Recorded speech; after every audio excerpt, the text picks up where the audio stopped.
Grade 7 The Valley of Fear by Arthur Conan Doyle.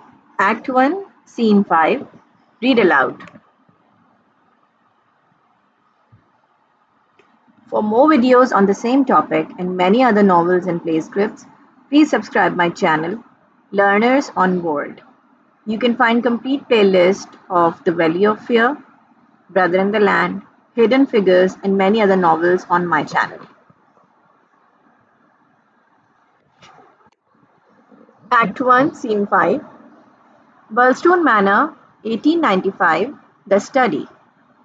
A body in pajamas and dressing gown lies on the floor with its head behind a chair. A sawn-off shotgun lies beside it. In one part of the room, there is a table with a hand lamp and a partially burned candle on it. A single dumbbell is left under a side table. A hammer lies on a rug. A curtain is partially drawn across a narrow, open window with a deep sill. Dr. Wood is inspecting Dr. Wood is inspecting the body and Sergeant Wilson is checking his notebook. When a detective, White Mason, enters. Mason to Wilson. Inspector McDonald should be on his way with Holmes.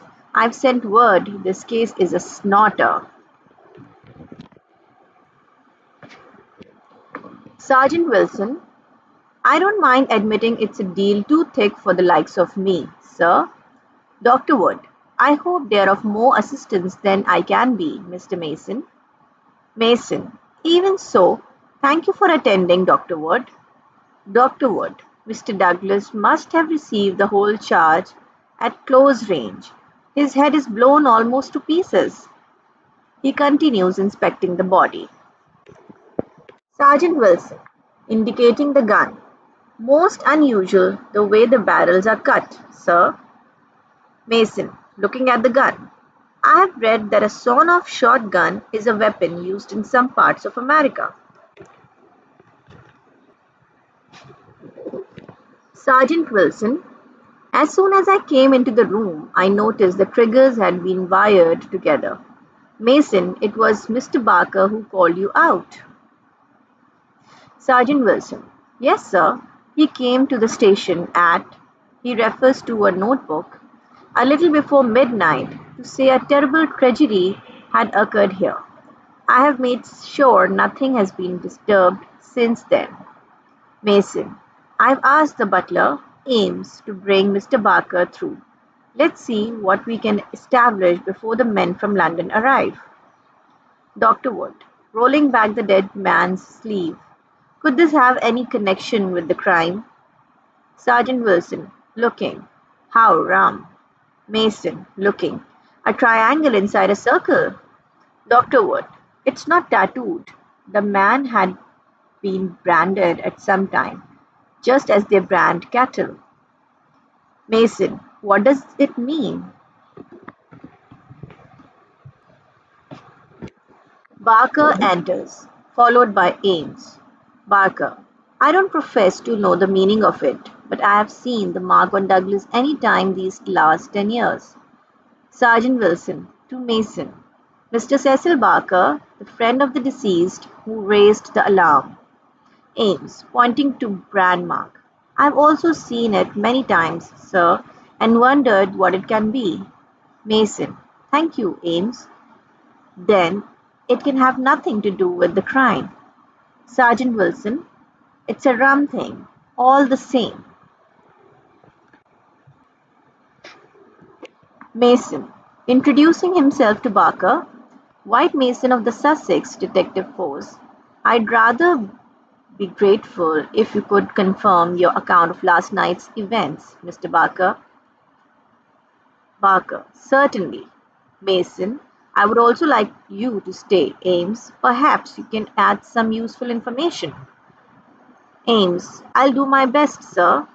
Mason, now, Mr. Barker, Sergeant Wilson informs me that you have been staying at Burlstone Manor as a friend of the Douglases. Barker, that's correct.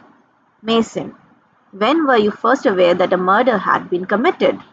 Barker, at just 11:30 last night, I was in my bedroom when I heard the report of the gun. I rushed down. I don't suppose it was 30 seconds before I was in the room. Mason, was the door open? Barker, yes, poor Douglas was lying as you see him. His bedroom candle was burning on the table. I lit the lamp some minutes afterwards and rang the bell for help. Mason, you saw no one else? Barker, in here? No. But I heard but I heard Mrs. Douglas coming down the stairs behind me. I rushed out to prevent her from seeing the sight. Ames witnessed that. Ames, indeed, yes, sir. To Mason, I'd come through from the pantry in response to Mr. Barker ringing the bell.